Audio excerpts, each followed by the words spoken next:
زهنا يزهن. يبل يزهان. نخبل يزهان. يبل زهين زهينوت. مبال زهون زهاني. زبالة زهونان زهانيان. زبالو زهنت زهانيت. زبالات زهونات زهانيات. زبالة مزهن مستزهن مستزهن. بايدي قصد زهانت. مدبال زهن. زين مدبال زهنت زين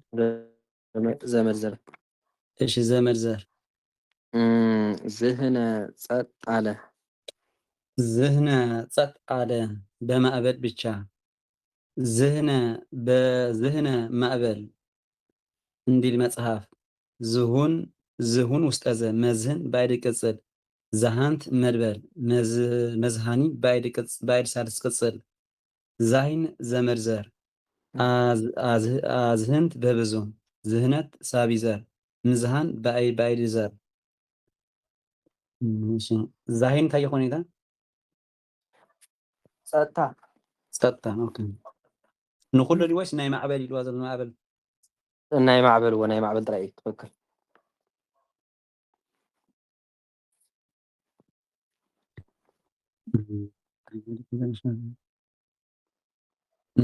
مزهان خصت مبل ماشي واش صت مبل هو صت مبلي. እሺ ዘመነ ወረተኛ ሆነ زمانة نو. እህ زمانة زكاء بعل علت كنا مالتي. ዳውለት زمانة يزيمن. ይኸውን يزمن. ንኸውን يزمن. ይኹን زمنو زمنوت. ምዃን زمون زماني. ዝኾነ زمونان زمانيان. ዝኾኑ زمنت زمانيت. ዝኾነት زمونات زمانيان. ዝኾኑ مزمن مستزمن مستزامن. ባይድ ቅጽል زمنت. መድበል زمانة نو እሺ زماني ጥሬ ዘር زمن ዘመድ ዘር أزمان በብዙ زمانات بلوم بزر ልማድ ይበዛል። እሺ ዘመነ ዘመነ በዓል ዕለት ሆነ። በዓል ዕለት ኾነ ከዚያ ወዳጭ ሆነ እሺ ዝሙን ውስጠዘ መዘምን ባይድ ቅጽል ዘመንት መድበል ዝማሜ ጥሬ ዘር ዘመን ዘመድ ዘር ዘመናት አዝማን በብዙ እሺ ዝማሜ እንታይ ሁኔታ ዝማሜ ዲ እህ ዝማሜ ዳ በቆሙ ዝናይ ቤተክርስቲያን በመቆሚያ ገርና ነብሎም ሸሉ ነውስ መርካሪ ድማ ትርጉም ናፍቲ ከይልወለ እወ ማለት ከዚያን ወዳጅ ሆነ ዝበለ ናፍቲ ናፍቲ ኸይዱስ ወጎን ኮነ ብዝበለ ማለት ምስጢር እዩ ክትዘምን ከለኻ ከዓ ናፍቲ ናፍቲ እንዳበልካ ስለትዘምን እህ ብኸምኡ ዝመፀ እዩ። እሺ ዝማሜ ካሽ ናፍቲ ናፍቲ ከተምጽእ ከሎ እወ ናፍቲ ናፍቲ እወ እሺ ዘመን ዘመን ይበቆሙ እሺ በዓል ዕለት ኮነ ዘገነ አፈሰ ሓፈሰ ማለት እዩ ዘገነ ይዘግን ይሓፍስ ይዝግን ንኽሓፍስ ይዝግን ይሕፈስ ዘጊን ዘጊኖት ምሕፋስ ዝጉን ዘጋኒ ዝሓፈሰ ዝጉናን ዘጋነያን ዝሓፈሱ ዝግንቲ ዘጋኒት ዝሓፈሰት ዝጉናት ዘጋነያን ዝሓፈሳ መዝግን መስተዝግን መስተዛግን ባይድ ቅጽል ዘገንት መድበል ዝግን ዘመዘር ዘገነ ዘገነ አፈሰ ዘገነ ዝጉን ውስጠዘ መዝግን ባይድ ቅጽል ዘገንት መድበል ዝግን ዘመርዘር እሺ ብልኡ ዝግኖ ወስትዩ መርቆ እንዲል አዋድድ ዘዘገነ ዘገነ አብህርተ ዓለም በፍህኑ እንዲል ቅዳሴ ቄርሎስ በህፍኑ በህፍኑ እሺ እንዲል ቅዳሴ ቄርሎስ ዝግን እንታይ ይኾን ኢታ ብልኡ ዝግን ብልኡ እንታይ ኢልዎ ነይሩ ብልኡ ዝግኖ ወስትዩ መርቆ ኢል እንታይ ኢልዎ እንዲል አዋል ኢልዎ ብቻ ምስክር ዋላ ይብሉ ካልእ ምስክር ዋላ ሓንቲ ምስክር ይገብረሉን ናይ ይገብር ዘሎ ዘገነ ዝበለ እንዲ ሓቀይ ኣምሓርኛ ዘገነ እንታይ ኢሉ ዘገነ ኢልዎ ዶ ይብለን ወይልዎ ኣሎ ኣፈሰ ዘገነ ዝግን ዝበሃል እኮ ዝብላዕ ግሎ ይመስለኒ ነብሲ ጌርና ከመይ እዩ እሞ ዝግን ዝግንወ ንዑ ዘገነ ብዝበሎ ንስይዎ ዝግነ ከመይ ስጋዲ ሓቂ እንዳክበሃል እምበር ዝግን ከምዚ ከም ጥዕመ ዝመስለኒ ከምዚ ብስጋ ገለ ዝተሰርሐ በልኡ ዝግነ እዎ ዝሮ ትክክል እዩ ንሱ እዩ እቲ ዝግኒ ዝበሃል እዩ ብልኡ ዝግኖ ወሰትዩ መረቆ ነው መረቆ እዩ እቲ ዝግነ በሊዖም መረቁ እውን ሰትዮም ማለት እዩ ዝግኒ ንሱ ይዎ ኦኬ ዘገነ ክው ቆለ በዓል ሓፈሰ ድዩ ወይስ ሓፈሰዎ ኦኬ ዘፈነ ዘፈነ ዘፈነ ይዘፍን ይደርፍ ይዝፍን ንክዝደርፍ ይዝፍን ይድረፍ ይዘምረክ እንድትብልስ ይድረፍ ትብል ኣለካ ዘፊን ዘፊናት ንዝማር ዚብራታት ጌርና እሺ ምዝማር እሺ ዝፉን ዘፋኒ ዘመረ ኣታ ዝደረፈ በል ዝፉናን ዘፋንያን ደርፈኣት ብመፅሓፍ እሺ እታ ስታይ እኮ እታ ትእዛዝያ ዘይትፍቶም በረት እኮ ደሓኒ ኦኬ ዝፍንቲ ዘፋኒ ዝደረፈት ዝፉናት ዘፋንያት ዝደረፋ መዝፍን መስተዝፍን መስተዛፍን ባይደ ቅፅል ዘፈንት መድበር ዘፈን ዘመርዘር ምዝፋን ምዝፋን ባዕድ ዘር ዘፈነ ሳዕስዐ ደረፊ ማለት እዩ ኩሉ ሳዕስዒ ወረ ይኸውን እሺ ዘፈነ ዘፈነ ወይ ከዓ ሳዕስዒ ደረፈ ዝፉን ውስጠዘ መዝፍን ባዕድ ቅፅል ዘፈንት መድበል ዘፈን ዘመርዘር ኣዝፋን ዘፈናት በብዙ ምዝፋን ባዕድ ዘር ምዝፋናት በብዙ ዘበልዓ በቤተ ምዝፋናት እንዲል ብቲኦ በኮለስ በመሓርያን ብግዝን ሓደ ማለት እየንታ ዘፈን እወ ሓደ በአማርኛ ሓደ ዘፈነ አማርኛ ግን በቀደሰ ጠቢቁ እዩ ኦኬ ሓደ ክተል ዝፅብር ከላ ዘፈነ ኢካ ትብል ማለት እዩ ሕጂ ኣብቲኣ ደረፈ ሳዕሳዕ ክንብል ትኽእልና ኣብታ ዘመርዘርካ ደርፊ ሳዕሳዕ ክንብል ትኽእልና ማለት እዩ ዘፈን ዝበለ ዶ ንዎ ሳዕሳዒትን ደርፈን ክልቲኡ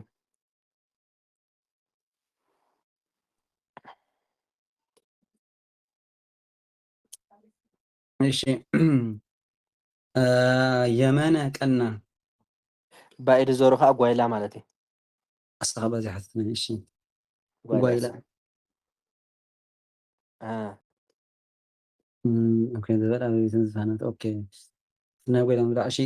የመነ ቀና የመነ ይየምን ይቐንዕ ይይምን ንኽቐንዕ ይይምን ይቕናዕ የሚን የሚኖት ምቕናዕ ይሙን የማኒ ዝቐንዐ ይሙናን የማንያን ዝቐንዑ ይምንት የማኒት ዝቐንዐት ይሙናት የማንያን ዝቐንዓ መይምን መስተይምን መስተያምን ባይድ ቅፅል የመንት መድበል የማን የምን ዘመርዘር ኢም ባይድ ዘር የመነ ቀና ቀንዐ ይሙን ውስጠበ መይምን ባይድ ቅፅል የመንት መድበል የማን ይም ዘመርዘር ኢም ባይድ ዘር የማን ይም ሓደ ድኛታ ኮቲ የማን የማን ኩሉ የማን ማለት እዩ ዋላ ኤም ዝበለ እውን የማን ማለት እዩ ኤም ፂም ዝብል ኣብ ጋብቻ ክትቅፅሉ ይኹም ሓደ የማን ማለት እዩ እዲስ የማን ኢልስ ቀንዐ ኦኬ የማን ቀንዐ ድህነ ዳነ ድህነ ይድህን ይድሕን ይድሃን ንኸድሕን ይድሃን ይድሓን እሺ ድህን ድሂኖት ምድሓን ድሁን ዳህን ዳሃኒ ዝድሓነ ድሁናን ዳህናን ዳሃነያን ዝደሓኑ ድህንት ዳህንት ዳሃኒት ዝደሓነት ድሁናት ዳህናት ዳሃነያት ዝደሓነ መድህን መስተድህን መስተዳህን ባይድ ቅጽል ዳሃንት መድበል ድህነት ድህነት ሳቢ ዘር ዳሂን ዘመድ ዘር መድሃኒ መድሃኒ ጥሬ ዘር ባዕድ ሳልስ ቅጽል ዳሂና ጥሬዘር ጥሬ ዘር መድሃኒት መድሃኒት ባይድ ከምላሉ ድህነ ዳነ ድህነ ድሓነ ድሁን ዳሂን ውስጠዘ ድህኑ ድህኑ ዶ ድህኑ ዲ ድህንኑ ድህንኑ ዝስኩ አረጋዊ አበኩሙ ዳሂን ናብ ምንታይ ብናይ አረጋዊ ዋይ ዜማ ማለት እዩ ዳሂንኑ ዝስኩ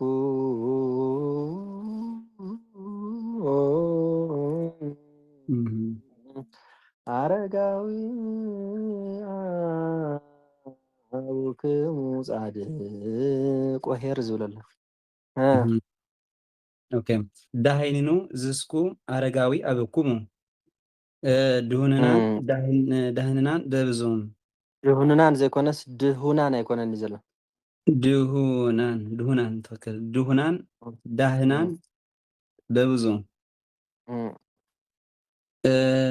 ርኢ ለእመ ዳህናኑ ሃዊከ ዋጊሆሙኒ እንዲል ዘፍጥረት ድህነት ዳህነት ለሴት ድሁናት ዳህናት በብዙ መድህን በአይድ ቅጽል መድህናን በብዙ መድህንት ለሴት መድህናት በብዙ ድህነት መድበል መድሃኒ በአይድ ሳልስ ቅጽል መድበል እስኪ መድበል ደሃንት ደሃንት መድበል መድሃኒ በአይድ ቅጽል መድሃኒት ለሴት ዳሂን ዘመድ ዘር ዳህና ጥሬ ዘር ድህነት ሳቢ ዘር መድሃኒት በአይድ ከምላድ መድሃኒታት በብዙ ዳሂን እሱ አረጋውቁ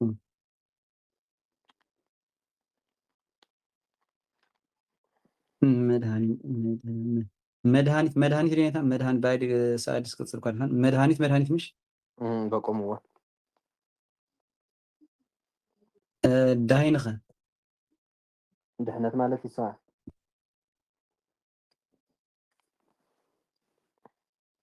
ዳሂና ጥሬ ዘሯ እሱ ዋላ ድህነት ማለት እዩ ወይ ከዓ ደሓን እውን ክኸውን ይኽእል ኦኬ ዳህና ኦኬ ዳህና ሀደር ኦኬ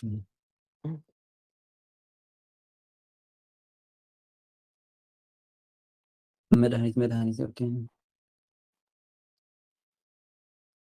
ወላ ባይድ ከምደላም ሽነታ መድሃኒት እኮ ባይድ ከምላ ደዋ እሺ አሃ መድሃኒት ናይ እንትን ማለት ካድ ናይ ታጓልን ናይ ባይድ ከምላድን ይመሳሰል እዩ ዋሕካ ወመድሃኒት ናይ ባይድ ሳልስ ቅጽል ናይ ታጓልን መድሃኒት ባይድ ከምላድን ይመሳሰል መድሃኒት እሺ ደመነ ጋረደ የደመነ አዎ ደመና ሆነ ማለት እዩ ደመነ ይድየምን ይኸውን ይደምን በቃ ንኽደምን እዋ ይደምን ደምኖ ምድማን ደሙን ደማኔ ዝደመነ ደምናን ደማንያን ዝደመኑ ደምንት ደማኔት ዝደመነት ደሙናት ደማንያት ዝደመና መደምን መስተዳምን ባይድ ቅጽል ደመንት መድበል ደመና ድማኔ ጥሬዘር ደመና ኾነ ደመና ኾነ ጋረደ የደመና ድሙን ውስጠዘ ሆነ ገጹ ድሙነ ወህብሩ ጽምሁየ እንዲህ ፍሌክሲስ መደምን መስተዳምን ባይድ ቅጽል ደመንት መድበል ደመና ድማኔ ጥሬዘር ሰማይ ንጽሕት ይእቲ ወኢረክባ ርስሃት ወኢድማኒ እንዲል ደመናት እመቤታችን ድማ ታሪክ ምን ንጽሕቲ ይላል? ሰማይ ንጽሕቲ ሰማይ ዝብላ ዘለስ ንእመቤታችን ኦኬ ኦኬ ደመናት ድማንያት በብዙ ደመና ዘናቢር ደመና ዘናቢር ወትንንያ በዛ እንዲል ስንክሳ ጥሪ ማለት ነው። 18 ለእመ ይሐዝን ልብ ይደምን ገጽ ጠቆረ እክል ልብ እንድሕር ደኣ ሓዚኑ ገጽ ጽልመት ይብል ማለት እዩ። ጽልመት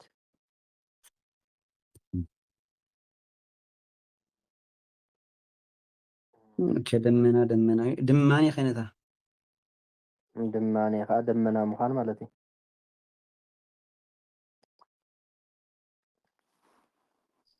ምዃንላት ማለት ነው። ደመና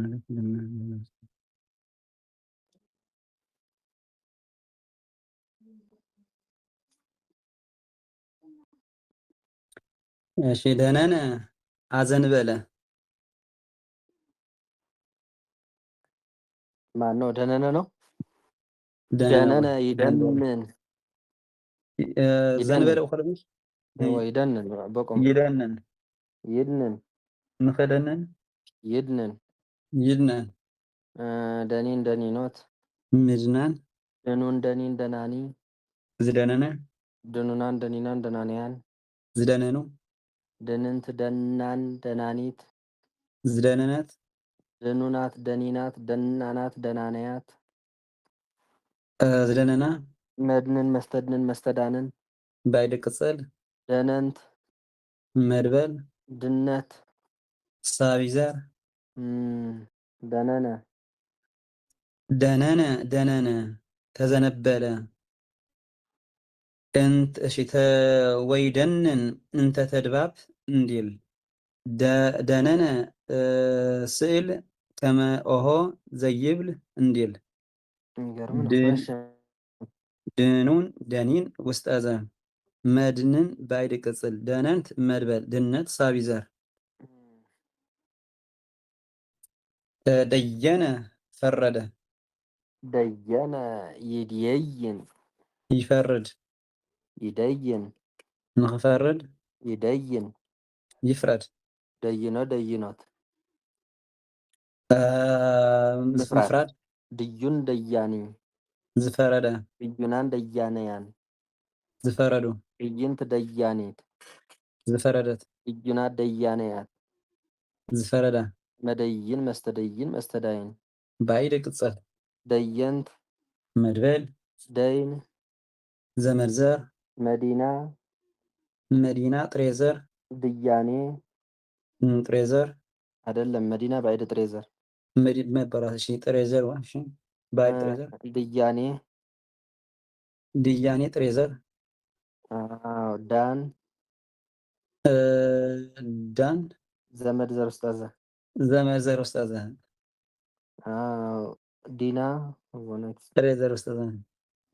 ደየነ ፈረደ ደየነ እሺ ዳኛ ሆነ ካቢሉ ሻነ ደየነ ዳኘ ፈረደ ዳኘ ዳነየ ማለት እዩ። ዳነየ እዚህ ግን ናይ ነፍሲ ኦኬ የነፍስ ተራዚ ጽሕፈለ እሺ ደየነ ፈረደ ዝበሎ ናይ ነፍሲ ዳኘ ዝበሎ ከዓ ናይ ስጋ ይኸውል ንናትን ክጥቀመለ ኣለካ ማለት እዩ። እወ ዝሮት ፍርዲ ክኸውን እንከሎ ሕጂ ፈረደ ብዝበለ ምሻ ኣሎ እወ እዚ ፍርዲ እዚ ግን ያው ብሓፈሻ በቲ ዘመድ ዘር ንሕዳት ደይን ማለት ሕጂ እንታይ ማለት እንድሕር ተባሂሉ ሞት ማለት እንዲ ግን መንፈሳዊ ሞት እዩ። እዚ ብስጋ ንሞተ ሞትስ ኣይኮነን። ንፍርዲ ግን ዝሮ ዝሮ የገልግለና እዩ ምድሪ ደይን ኢልናስ የሞት ጥራይና ክንብል ንኽእል ማለት እዩ። ናይ ነፍሲ ሞት እዎ ናይ ዝኾነ ሞትስ በቃ ደይን ኦኬ እሺ ኣይኸውን። እሺ ደየነ ፈረደ ዳነየ ቀጣ ቀጻዋ ይሆን هو قطع ونهم دم እሺ ደየነ ፈረደ ዳነየ ቀጽረ ወይደይኖሙ በአብይ እንዲል ደይን ዘመርዘር ድያኔ ጥሬዘር ድያኔ ጽድቅ እንዲል ፍልክሲስ መዲና ናይ ጽድቂ ፍርዲ ማለት ይኸ መዲና ባይዲ ጥሬዘር ቤት ከተማ ፍርዲ ብገጠር ኣብ ገጠር ድዩ ዝኸውን ወይስ ኣብ ከተማ እዩ? ዋ ከተማ እዩ በቃ መዲና ማለት ተምፅእዋ እጅስ ከተማ ያየንታ ወይስ ብፈረድ ቤት ፍርዲ ዋላ ክንጥቀበላ ንኽእልና ከተማ እንድያ ሕጂ ኣብ ግን ከተማነታ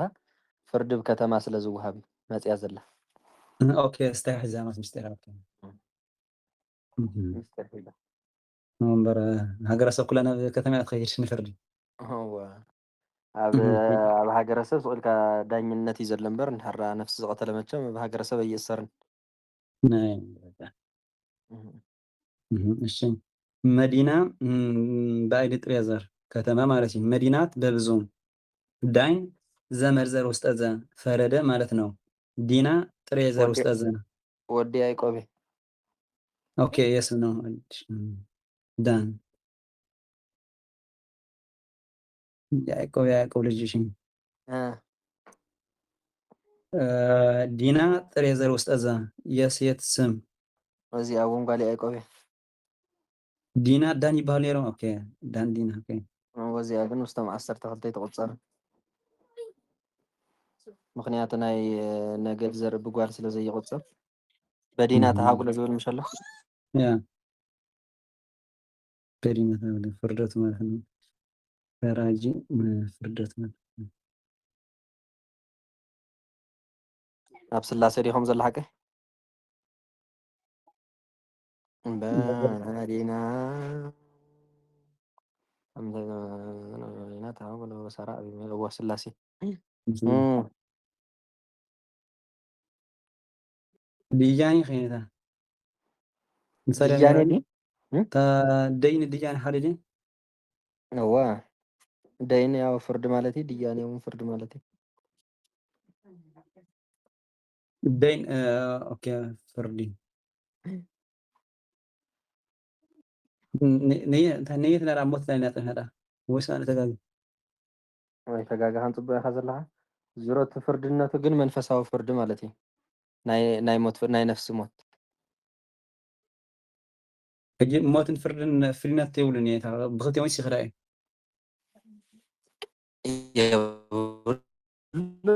እንድሕር ነፍሲ እንድሕር ስጋሚታ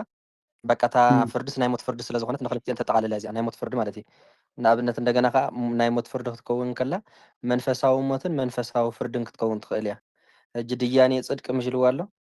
ፍርዲ ክትከውን ከላ ናይ ጽድቂ ድያኔን ናይ ሓጢኣት ድያኔን ተባሂለን ይፈላለያ ታደይን ትብል ቃል በቃላ ግን መንፈሳዊ ፍርዲ መንፈሳዊ ሞት እያ ማለት እዩ ይድየኑ ሓጣን እንድሕር ኢልካስ ሓጣን ይፍረዱ ወይ ከዓ ናብ ገሃነመ እሳት ይድርበዩ ማለት እዩ ጥቕሲ ምንታይ ድዩ ፀቂስዋ ዘላ ፊሊክሲስ ረእይዋ ደሞ ዝሮ ፍርድን መንፈሳዊ ፍርድን መንፈሳዊ ሞትን እያ እዚኣ ነፍሳዊ ሞትን መንፈሳዊ ፍርድን ብማክር ዘናልፍ ድያኔ ደይን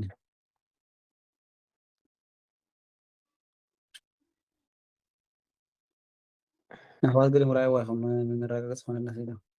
ደገን ነብፅሕ ላይታ ደገነ ተከተለ ديجان يديجن ይኽተል يديجن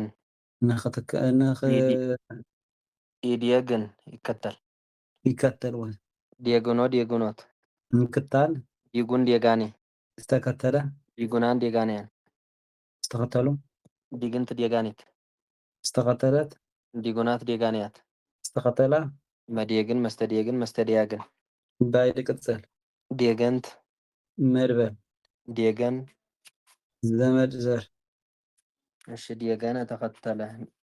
ደገነ ተከተለ ደገንየ ኣህዞሙ ኣህዞም እንደገና ኣእህዞም ዲጉ ኣእህዞም ከመይ ትብል ኣእህዞም እንደገና ኣእህዞም እዚኣት ትኾን እታ ኣእህዞም ዘልዎ ዘል ኣብቲ ተለምሳ ክደ ኮይና እምበር እህዞም ድዩ እህዞም እሺ ደገኒ እህዞም እሺ ዲጉን ውስጠ ምህሬት ግን ባይድ ቅጽል ደገንት መድበል ድጋኔ ዘመርዘር ውስጠ ለሴት ለወንድ እለፍናዊሆሙ መብእስ ወዴጋን በመንኮራኩሪሆሙ ጠመመ ዴገናት በብዙ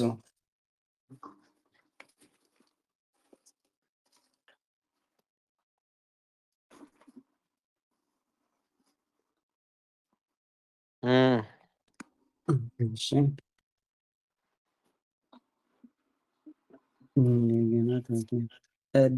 ድጋኔ እንታይ ሁኔታ ለሴት ለወንድ ልዎ ዘለዎ ፍናዊሆም በመብእስ ገይዘል ድጋኔ ድጋኔ ልዎ ዲ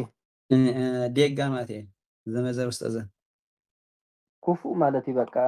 ሸኻራ ዝበሃል ምሸሎ ሓባጥ ጎባጥ ዘለዎ መንገዲ ያ እንዳተኸተልካ እውን እንዳተሓባእካ ትኸዶ ምሸሎ እሱ ማለት እዩ ንመገዲ ማለት እዩ እወ ተኸተለ ብዝበሎ ንመንገዲ እወ ጠማማ መንገድ ማለት እዩ ተኸተለ ኦኬ ደፈነ ዘጋ ዓፀወ ማለት እዚ ከዓ ደፈነ እውን ይኸውን ብትግርኛ ባዕና ደፈነ ብዝበሎ ዓፀወ ብዝበሎ ብኩሉ ደፈነ ይደፍን ዓፀወ ይድፍን ንኸዓፁ ይድፍን ይድፈን ደፊን ደፊኖት ምድፋን ድፉን ደፋኔ ዝዓፀወ ድፉናን ደፋንያን ዝዓፀው ድፍንት ደፋኒት ዝዓፀወት ድፉናት ደፋንያት ዝዓፀዋ መድፍን መስተድፍን መስተዳፍን ባይዲ ቅፅል ደፈንት መድበል ድፍነት ሳቢ ዘር መድፍን ባይዲ ዘር ደፎኒ ዶኾኒ ዘመድ ዘር ዘመድ ዘር ዳፍንት ዳፈንት ሳቢ ዘር አይደለም ዳፍንት ዳ ከመይ ገይሩ ሳቢ ዘር ድፍነት ሳቢ ዘር እሺ ድፍነት ሳቢ ዘር ዳፍንት መላ ማለት እሺ መላ ነው ደፈነ ደፈነ ዓፀወ ማለት እዩ ኣዘዞሙ ይድፍኑ ውእተ መቃብረ እንዲል ድፉን ውስጠ ዘ መድፍን ባዕድ ቅጽል ደፈንት መድበል መድፍን ባዕድ ዘር የተቀበረ ወርቅ መድፍን ህቡእ ውስተ ገራይት እንዲል መዳፍንት በብዙ ድፍነት ሳቢዘር ዶፎኒ ዘመድዘር የሬሳ ሳጥን ዶፎኒ ጽበተ ላዕለ ባሕር እንዲል ስንክሳር ዳፍንት ምዕላድ ዶፎኒ ጸበተ ዲ እሺ ዶፎኒ ጸበተ ላዕለ ባሕር እንዲል ስንክሳር ዳፍንት ምዕላድ ቂጣ እርሚጦ ግበሪ ዳፍንተ ወአምፂ ሊተ እንዲል ቀተሎ ወደፈኖ ውስተ ሆፃ ቀበረ ሰወረ ደፈነኒ ኦባር ሸፈነ ወደፈኖሙ ማዕበል አሰጠመ እሺ ደፈንት ዶፈኒ እንታይ ኮይኑ ዘመዘን የሬሳ ሳጥን ኦኬ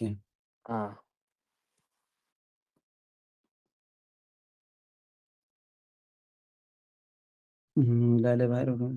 ዳፍንት ቂጣ ኤርሚጦ ማለት እዩ ቂጣ ኤርሚጦ እዚ እኳ በዚ ጎጃም አካባቢ ኣብ መስቀል ጥራይ ማለት እዩ ብዚ መስቀል ከባቢ ዝስንከት ቅጫ ኣሎ ዝሮ ዝሮ ቅጫ መቕሎ ማለት እዩ ቅጫ እዩ እዚ ዳፍንት ዝበሎ ግበሪ እንታይ ኢልዎ ዳፍንተ ግበሪ ዳፍንተ ወአምፂ ሊተ ሳልሳይ ነገስት አንብቦ ዳፍንት ማለት ወይ እነ ቅጫ ማለት እዩ ዝሮ ዝሮ ኣብ ምንታይ ስንከት ሁኔታ ኣብ መስቀል ኣብ መስቀል ከባቢ ዝስንከት ቅጫ ኣለ ዶ ትፈልጥዎ ዶ ትኾን? ኣነ እኳ ኣይፈልጥን። ዝሮ በዚ ጎጃም ኣከባቢ እምበር ያው ዓድና እኳ ብዙሕ ከምኡ ዘሎ ይመስለንን ኣብኡ ግን መስቀል ኣከባቢ ክቐርብ እንከሎ ከምኡ ዓይነት ቅጫ እዩ ዝስንከት ዝዳፍንቲ ዝበሃል ኦኬ ካልተዚ የለ መሰለኝ ክልተ ታሕቲ እሺ ጉህነ ጎሆነ ጎረና ሆነ ጎረና ጮኸ ጎረና ማና ጮኸ ጎረና ድዩ ጎህነ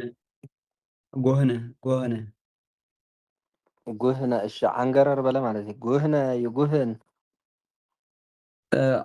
ይብል ይጉሃን ንኽብል ይጉሃን ይበል ጉሂን ጉሂኖት ምባል ጉሁን ጉሃኒ ዝበለ ጉሁናን ጉሃነያን ዝበሉ ጉህንቲ ጉሃኒት ዝበለት ጉሁናት ጉሃነያት ዝበላ መጉህን መስተጉህን መስተጓህን ባዕድ ቅጽል ጉሃንት መድበል ጉህን ጉሃን ዘመርዘር ጉህነ ጎህነ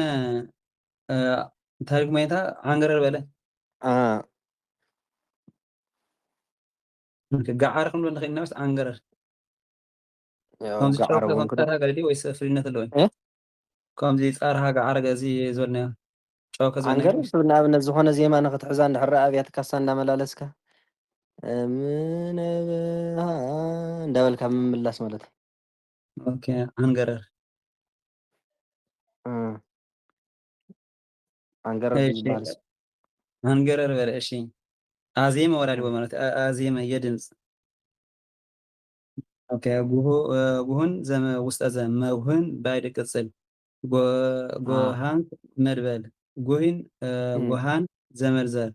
ወሃብዎ መዓልተ በዓላተ ወሃብዎ በዓላተ በጓሃን ወመስዋዕተ በምስጢር ሸሸገ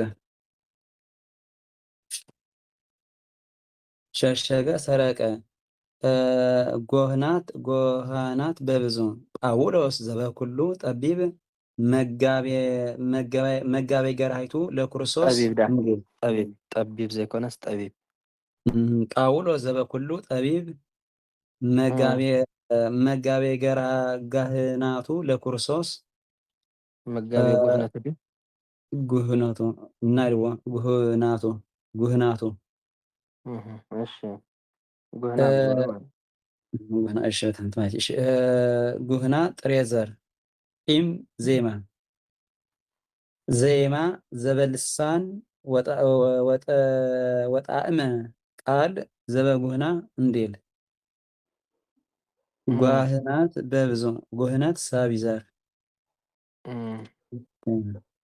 ብክልቴን እንግራድ ኔታ ወይስ በታ ቀዳሚት ኢላ ጉህነ ዝበልተ ጉህነ ዝበለ ድዩ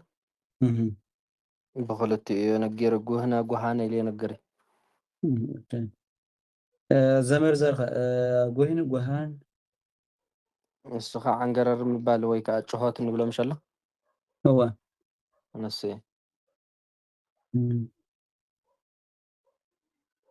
ጭሆት እንታይ ይባሃል ብትግርኛ ያም ሆነ እንዴ ምግዓር የሆነ እንዴ ዝታይ ታስገር ሲገር ጭሆት የጭሆት ተማሪ ይባሃል እጅ ናይ ዜማ ተምሃሮ ዜማ ማለት እዩ በቃ ባነ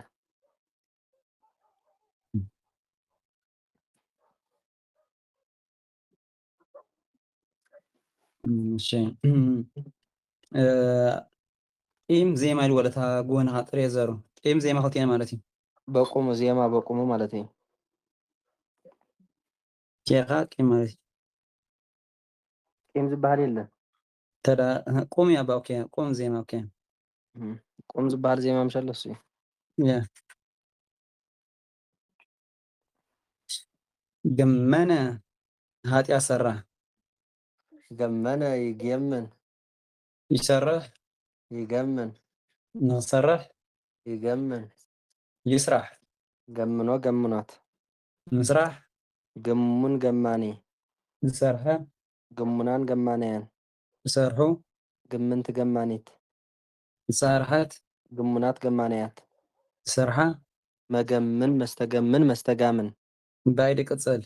ገመንት መድበል ግማን ዘመርዘር ግማናት በብዙ ግማኔ ፍሬዘር ግምነት ሳቢዘር ገመነ ገመነ ኃጢአት ሰርሐ በደለ ግሙን ግሙን ውስጥ አዘ መገምን ባይድ ቅጽል ገመንት መድበል ግማን ዘመርዘር ምድር ርኩስት ይእቲ በግማኖሙ ለአሕዛበ ምድር እንዲል ዕዝራዊ ስም ለአሕዛበ ምድር ለአሕዛበ ምድር ግማናት በብዙ ግማኔ ጥሬ ዘር ግምነት ሳቢ ዘር ግማኔ ነፍስ እንዲል ለእመቦ ነቃት ውስተ ህብስት ለእመቦ እንታይ ለእመቦ ንቃት ለእመቦ ንቃት ንቃትዎ ለእመቦ ንቃት ውስተ ህብስት ነቃዕ ማለት እዩ ንቃት ንቃት ነቃዕ እንድሕር ሃልይዎ ውስተ ህብስት አው ምጸሪ ሁኔታ ህብስት አው ግምነት ኢታእርግዎ እንዲል እሺ ወትኽክል ለእመቦ ግምነታት በብዙ አጸብኩ እገርየ ሆኖኩ እግየምኖሙ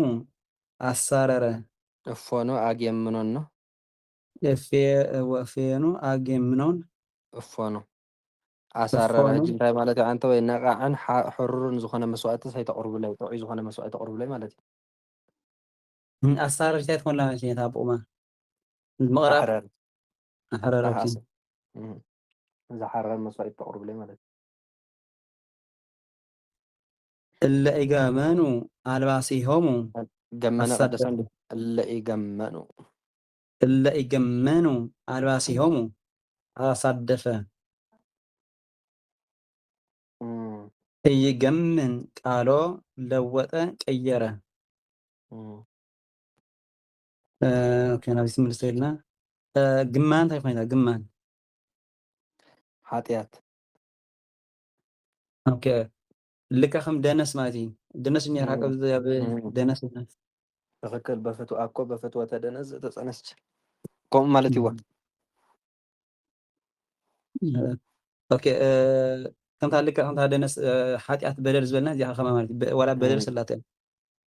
በደል እያ ወዚኣ ካለ ሓጢኣት እያ ሓጢኣት ሰርሐ እንዲያ ተታዋና በደል ሓጢኣት ማለት እዩ እሺ እንታይ ዲሉ ግማን ኢሉ ምድሪ ርኩስት በግማኖም ድል ሓቂ በግማኖም ለአሕዛብ ምድር ብሓጢኣቶም ማለት እዩ ኦኬ ገመን እሺ ግማን ኢኸ እሱ ዋላ ሓጢኣት ማለት እዩ ሓጢኣት በደል ዋላ ማለት ኩሉ ከማ በደል እውን ያው በደልን ሓጢኣትን እኮ ሓደ ወሰነ ግን በዲሉ ንሓደ ሰብ ጅናነት ክብር ከለሃስ በዲሉ ኢካ ተምፅን ሓጢኣት ሰሪሑ ኢካ ተምፅን ከለሃ ቁርብ ዋ እንታይ ሽግረላ እታ በደልን ሓጢኣትን ሓንቲ እያ እንታይ ይፍልልየን ተሓጢኣት ሰሪሕካ ካብቶ ንሰብ በዲልካ ክትብሎ ይብል ወይስ እንታይ ይቀልል ወ ማለት በትዘራርባ ከምኡ ትብል ብናህና ትግርኛ መልክዕ ውፂናሉ እምበር ብእግዚኣብሔር በደልን ሓጢኣትን ሓደ እዩ ንስራ 10 ቅርሺ ዝሰረቐን 100 ቅርሺ ዝሰረቐን ሓደ እዩ ሰሪቑ እዩ ዝበሃል እምበር እስኻ እኮ ውሕድ ኢኻ ኣቢልካ ነርካ እስኻ 5 ቅርሺ ስለ ዘበልካ ከነኣስኡልካ ናብ ገነት ሕለፍ ዝበሃል ነገር የለን ዋጋን ዕዳጋን የለን የለን ዋጋን ዕዳጋን የለን እሺ ጠሃነ ፈጨ ጠሓነ ማለት እዚ ከዓ ጠሃነ ይጥህን ይጥሕን ይጥሃን ንክጥሕን ይጥሃን ይጥሓን ጥሂን ጥሂኖት ምጥሓን እሁን ጠሃኒ ዝጠሓነ እሁናን ጠሃነያን ዝጠሓኑ ጥህንቲ ጠሃኒት ዝጠሓነት እሁናት ጠሃነያን ዝጠሓና መጥህን መስተጥህን መስተጣህን ብራይድ ቅፅል ጠሃንት መድበል ጣሂን ዘመርዘር ጥህን ጥሂን እውን ዘመርዘር ዘመርዘር እሺ ጠሃነ ዲ እሺ ጠሃነ ጣሃነ ጣሃነ ንኩሉ ጥሁን ውስጠ ዘ መጥህን ባዕድ ቅጽል ጣሃን ትመድበል ጥህን ጣሂን ዘመርዘር ወመልአት ጽፍነታ ጥህነ ወበለሰ እንዲል የውሊት ጣህናት ጥህናት በብዙ ጣህነት ሳቢዘ ጥህነት ሳቢዘ አለው ይላል። አለው እሺ ጣሂን ጥህን ጣሂን ሓደ ድዩ ሕርጭ ወደ ምስኑ ዲቆት ረከና ጣሂን ዝበሎ ያው በትክክል እንዳ ጣሓኒት ማለት እዩ ጣሓኒት ኦኬ ጣሂን ማለት ጥህን ዝበሎ ከዓ በቁሙ ጥሕኒ ማለት እዩ ዝበፅቢፅካ ስተ ትፈልጦ ዶ ካብ ስጋ ምስራሕ ንሱ እዩ ስለዚ ጣሂን እንዳ ጣሓኒት ጥሂን ከዓ ጥሕኒ ዝስተ ማለት እዩ ዝበፅቢፅካ ዝተወ ጥሁን ዲቆት ኢልዎ ተሰካ እሺ ጥህነት ሳቢዘ ኤገነ አደ አበሰለ የገነ ይጥየግን ጠበሰ ሰክተተ እንታይ ብለይታ ሰክተተ ሰክተተ እሺ ክፈልሐሉ ማይ ማለት እዩ ይጥየግን ንክሰክትት ይጥየግን ይሰክትት ጤግኖት ጤግኖት ምስክታት ይጉን ጤጋኒ ሰክተተ ይጉናን ጤጋንያን ዝሰክተቱ ይግንቲ ጤጋኒት ዝሰክተተ ይጉናት ጤጋናት ሰክተታ መጥየግን መስተጥየግን መስተጥያግን ባዕድ ቅጽል ጤገንት መድበል ጤገን ጤጉን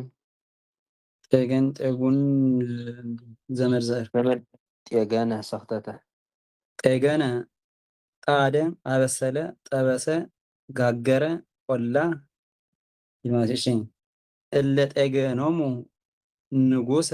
ንጉሰ ባቢሎን እለ ጤገኖሙ ንጉሰ ባቢሎን በእሳት እንዲል ጤጉን ውስጠ ጤገን ባዕድ ቅጽል ጤገን ትመድበል ጤገን ጤጉን ዘመርዘር ህብስተ ጤጉን እንዲል ንሳ ለከ ጤገነ ሐፂን እንዲል ጠያጉን በብዙ ጤጉን መጤግን ባዕድ ቅጽል ጤገን ጤጉን ጤገን ምጣድ ማለት እዩ መሰክተት እንታይ ኢና ምክንብሎ ምጣድ ትፈልጦ ዶ ዝኾኑ ትግርኛ ምጣድ መሰክተት ጅኒ ዝኾነ ማለት እየታ መሰክተት እውን ዝኾነ እዚ ጤጉን ዝበሎ ከዓ ሕርጭ ማለት እዩ ኣለኮ እንታይ ኢልዎን ኣሎ መስለካ ህብስተ ጤጉን ክብል ከሎ እንታይ ማለት እዩ ናይ ሕሩጭ እንጀራ ማለት እዩ ጤገነ ሓፂን ክብል እንከሎ ከዓ ናይ ሓፂን ብሓፂን ዝተሰርሐ ምጣድ ወይ ከዓ ብሓፂን ዝተሰርሐ መሰክተት ሓዊ ማለት እዩ እታ ህብስተ ድያ ህብዚ ኢልዋ ዘሎ ከተጋግሎም ህብስተ ጤጉን ጤጉን ከምሳለከ ጤገነ ሓፂን ኦኬ መሰክተት እጀልያ ጣድ እንታይ ማለት እዩ ታበ ፈርና ሰክተተ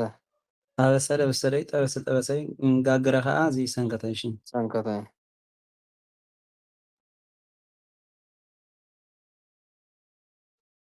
ዋና ግን ሰክተተ ያምሽ ዋና ዳ ሰክተ ያው ኩሉ ዋኑ ሰክተተ ዋኑ አብሰለ ዋኑ ጠበሰ እውን ዋኑ ንኩሎም ይኸዳን እሺ ዋና እዩ ኩሉዋ እሺ ጠነነ በረታ ጠነነ ይጠንን ይበርትዕ ይጥንን ንኸበርትዕ ይጥንን ይበርትዕ ጠኒን ጠኒኖት ንበርታዕ ጥኑን ጠናኒ ዝበርትዐ ጥኑናን ጠናንያን ዝበርትዑ ጥንንቲ ጠናኒት ዝበርትዐት ጥኑናት ጠናንያት ዝበርትዐ መጥንን መስተጥንን መስተጣንን ባዕድ ቅጽል ጠነንት መድበል እነት ሳቢ ዘር ጠን ዘመድ ዘር ጠነነ በርተዐ ጠነ ጠነነ በርትዐ የሁሉም ጥኑን ጠኒን ውስጠ ዘ መጥነን ባዕድ ቅጽል ጠነንት መድበል ጥነት ሳቢ ዘር ጥን ጠን ዘመድ ዘር አጥናን በብዙ ወገብረ ኃይለ ዘአጥናን እንዲል ለስላሴም ይሆናል። በኃይለ አጥናን ዘሞኦ ለሰይጣን እንዲል ጠን ዘመድ ዘር ይወል ጊዜ ደግሞ ለማለት ጠን እሺ ጠንታይ ሁኔታ ኃይሊ ኦኬ ወኃይሊ ናይ ወሽ ኃይሊ ጥንከ ወላታ ጥን ጠን ይልዋ ዘለኹት የንደን ኃይሊ ጥን ዝበለኳ ያው ጥንና ጥን ኃይለኛ ማለት እዚህ ጋር ኃያል ቅጽል ኦኬ ኃይለኛ ያ ኃይሊ ኃያል እዞ እንትን ዝበለ ግን ጠን ዝበለ ንክልቲኡ ኃይልን ኃያልን ክኸውን ይኽእል ኃያል ኃይለኛ ያ ግን ኃይለኛ ጣይሽን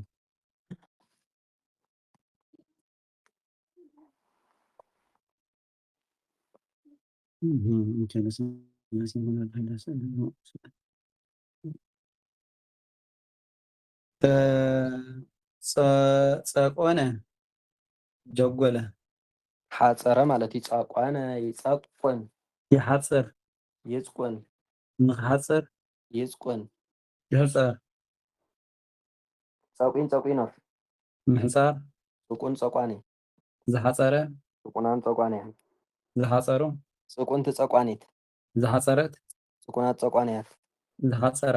መጽቁን መስተጽቁን መስተጻቁን ባይድ ቅጽል ጸቆንት መድበል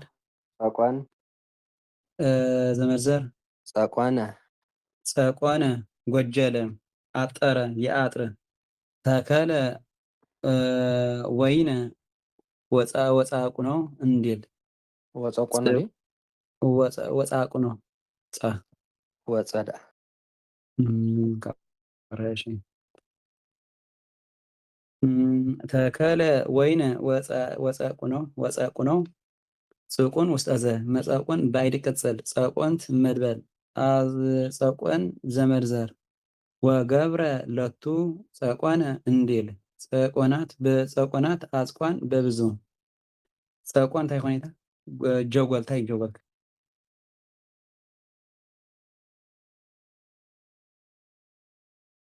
ጀጎል ወገብረ ለቱ ጸቆነ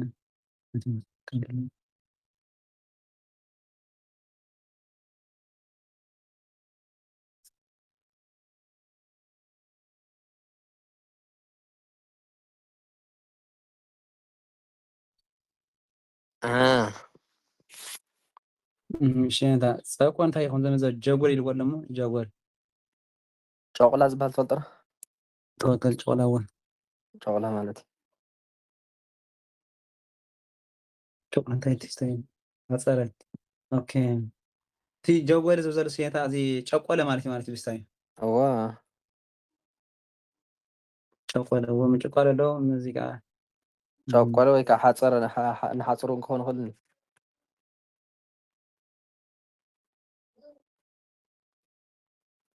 ወይ አጥር ተክሊል ወላሂ እሺ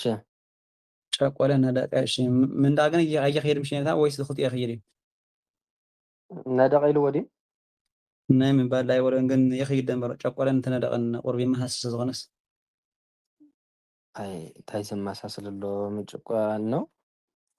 አይብልን እዚ ዝሮ ዝሮ ንሓጾር ማለት መንደቅ ንገዛ ንመስርሒ ተባሂሉ ሓጾርካ ስኦልካ ንእሽተይ ነገር ትገብሮ ነገር ምሸል ንኸምኡ ስለ ዝኾነ ናይ ጨቆላ ዝበሃል ካሎምሽ ብእምኒ ገርስካ ፅቡቅ ዘይኮነ መንደቅ ንስ እንደኾነ ጨቆላ ዝበሃል ንስ ወንደ በታዕድናስ ከምዚ ዝበሃል ጨቆላስ ከምዚ ፅቡቅ ገር ዘይተነደቀ ከሎስ ከምዚ ብምንታይ ይኹል ኮፍ ኮፍ ተብሎ ንስ ጨቆላ ይበሃል ምሽ እዋ ትክክል ጨቆላ ከምዚ ሓጾር ንሓጾር ንኸውን ኢልካ ትገብሮ ያ ትክክል እሞ ምስ መንደቅ እንታይ ከራኸብ ዝሮይ ማሰ ንእሽተይ ቅርርብ ኣለዎ እንዲ ግን ርእሱ ርእሱ ዝኸኣለ እዩ ራስ ራሱ ነው የቻለን ኦኬ ኣብ ገብረ ተጠቆነ ጸነ ጸነነ ጸነነ ኣዘንበለ ጸነነ የክፋት ናይ ምንታይ ኢልዎ ናይ ክፋት ዶ ኢልዎ እህ ዝረዎ ድንን ምባል እዩ ዝረዎ ደነነ መበል እዩ ወይ ከዓ ዘንበለ ንብሎ ምሸለ ጸነ ዘንበለ ደነነ እሺ ዘንበ ይደንን ጸነ ጸነ ንኽደንን ጸነነ ይጸንን ይጽንን ይድነን ይጽንን ይድነን ጸኒን ጸኒኖት ምድናን ጽኑን ጸናኔ ዝደነነ ጽኑናን ጸናንያን ዝደነኑ ጽንንት ጸናኒት ዝደነነት ጽኑናት ጸናንያት ዝደነና መጽንን መስተጽንን መስተጻንን ባይደ ቅጽል ጸነንት መድበል እሺ ጽነት ሳቢዘር በትረ ሃይማኖት ዘኢትጸን እንዲል እሺ ጸነ ጸነነ ደነነ አዘንበለ የክፋት ወጸነት ሔዋን እንዲል አዋድድ በትረ ወጸነት ሃይማኖት ወጸነት ሔዋን እንዲል በትረ ሃይማኖት ዘይትጸንን እንዲል ውዳሴ ማርያም ጽኑን ጸኒን ውስጠተ መጽንን በአይድ ቅጽል ጸነንት መድበል ጽነት ሳቢዘር ጽነት ጽነት እሺ ጽነት ኣዘንበለ ኢልዎ ዘሎ እንታይ ከመይ የኾን እታ አዘንበለ እሞ አድነነ ማለት እኳ እዩ አዘንብል እስክብሎት ጀሪካን ገለ ይበሃል አድነነ ብሎ ማለት እዩ ወቶት ኦኬ ኦኬ እጀስ ብኣድራግን ብኣስደራጊን መፅእ ዘለዋ ማለት እምበር ሓደን ሓደ ነው ትክክል ኦኬ ጸንጸነ ነቀዘ ጸንጸነ ይጸነጽን ይነቅጽ ይጸንጽን ንኽነቅዝ ይጸንጽን ይንቃዝ ጸንጽኖ ጸንጽኖት ምንቃዝ ጽንጹን ጸንጻኔ ዝነቀዘ ጽንጹናን ጸንጻንያን ዝነቐዙ ጽንጽንት ጸንጻኔት ዝነቐዘት ጽንጹናት ጸንጻንያት ዝነቐዛ መጸንጽን መስተጸንጽን መስተጸናጽን ባይደ ቅጽል ጸንጸንት መድበል ጸንጽያ ጽንጽያ ጥሬዘር ጸናጺት ጸናጽት በብዙ ምእላድ ጸናጽት እሺ በምላድ ጸንጸነ ነቐዘ ጸንጸነ ነቀዘ ተበላሸ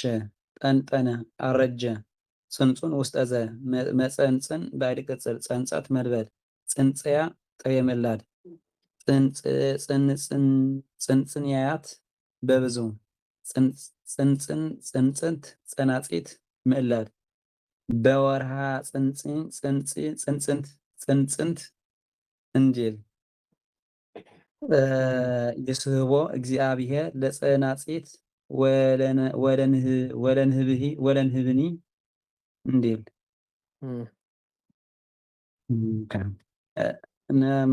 ምንቃዝ ምሽንካ ከሎ ነቐዘዋ ንእኽሊ ተበላሸ ማለት ነው። ጠንጠነ ወራ ንስ ማለት ኣረጀ ክራም እኽሊ ኣረጀ ይልዎ ዘላ ኩሉ ንእኽሊ እዚ ተበላሸ ኢሉ እንታይ ኢልዎ ተበላሸ ከሎ ኩሉ ተበላሸ ኢሉ ጠነጠነ ኣረጀ ዞሮ ያው ኣረገን ዝበሎ ዝኣረገ እኽሊ ከይህሉ እምበር ዞሮ ነቐዘ እዩ ዝበሃል ተበላሽ እዩ ዝኸይድ እምበር ኣረገ ይበሃል ኣረገስ ንሰብ ግን ኩለን ግን ንእኽሊ ማለት ነው ንእኽሊ እየን እዋ እሺ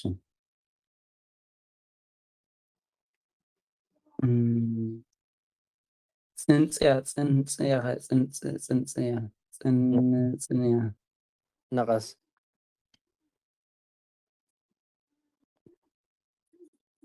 ያስወራብ ሲገርና ከምኡ ይባሃል መሰለኝ ዝደጋጊስ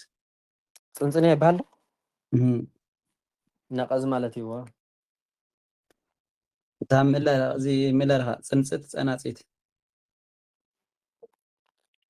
እዚኣ እኳ ዝናኸስ ከምዚ ንህቢ መሳሊ ዝናኸስ እንታይ ኣሎ ዕኳት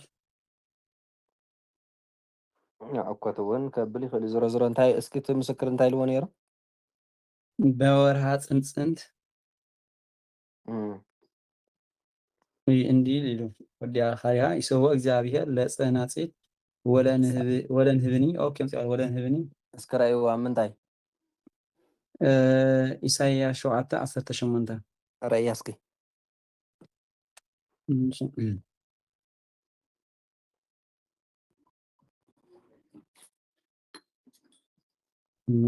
ኢሳይያስ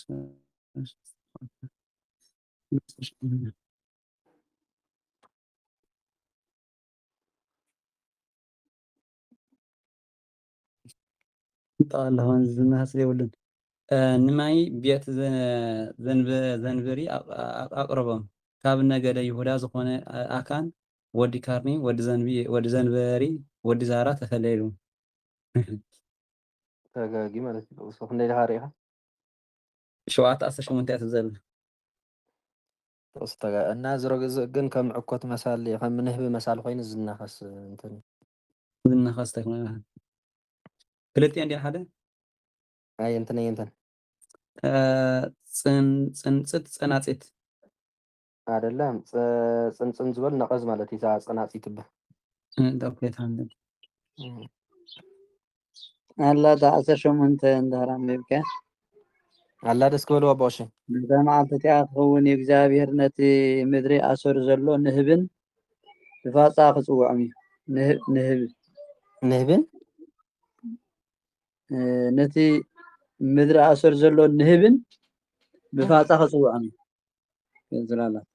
ንህብን ፋፃ ዝበሃል ዝናኸስ እንትን ኣለለኹ ከምኡ ገደወን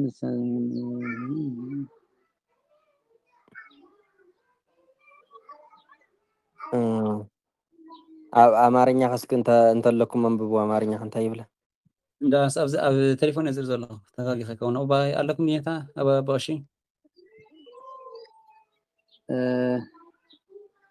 ከረ አለን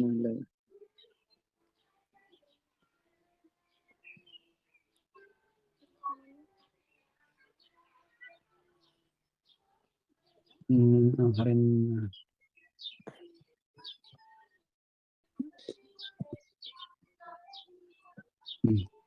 የብላይን አማርኛ አይ እንጠብቅሽ ነው ያለው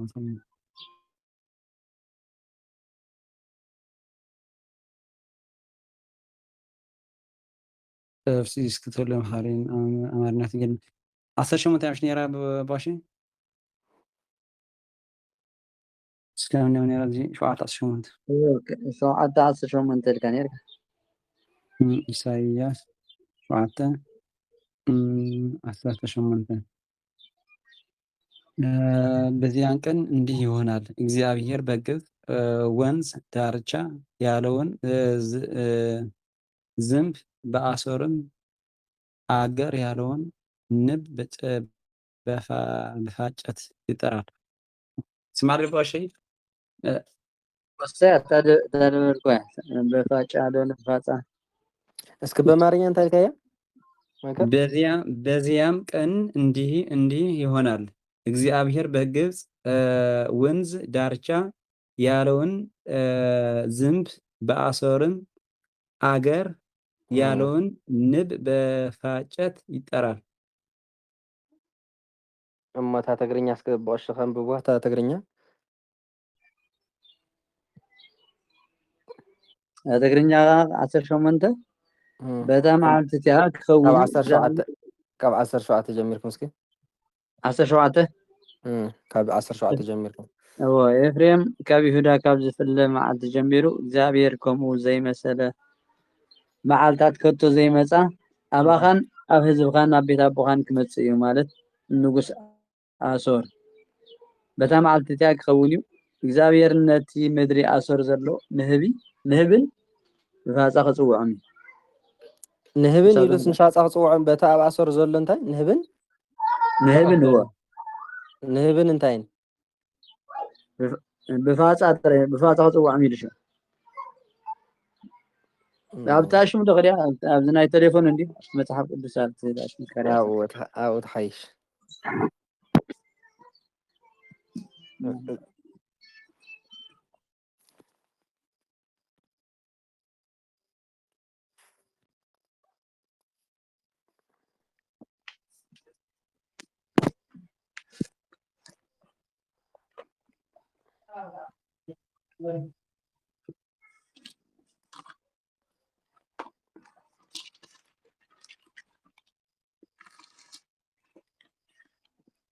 እሺ نخيد دحان كساب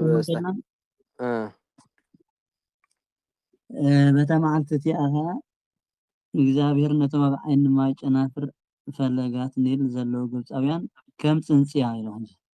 ፅንፅያ በቃ ፅንፅያ ዝበሃል ዝሮ እዚ እንታይ መስለኩም ዝናኸስ እዩ እዚ ከም ነቶም ኣብ ንንህቢ ምድሪ ዝመስል ዓይነት እንድዩ ፅንፅያ እይዎ ዝበሃል እዎ ሓደ ንቀፂሉ ነቶም ሓደ ኣብ ምድሪ ነቐዚ ከም ንህቢ እንዳሃመሙ ምእንቲ ክመፁስ ብፋፃ ክፅውዕዎም እዮም ከም እዎ ንህቢ ስለዚ እንዳሃመሙ ፅንፅያ ኢልዎ ኣሎ ማለት እዩ ፅንፅያ ዝበሃል ትፈልጦ ዶ ትኾኑ ግን ኣለዎ ኮይንካ ከምዚ ክረምቲ ከምዚ ቀውዑ ገለኹም ከሎ ከምዚ ሓደ ሓደ ግዜ እኽሊ ገለ ምስ በልዑ ገለ ይመፅኦም ተኣኪቦም ገለ ይናኸሱ ዶ ሃመማኒ ዝመስል ንእሽቶ እዩ ይናኸሱ ዶ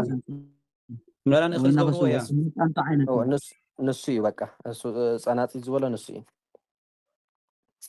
እዚ እንታይ እዩ ዝበሃል ካልኣይ ምዕላድ ከዓ ፅንፅንቲ ዝንበልናዮ ነቐዝ ማለት እዩ ነቐዝ እሺ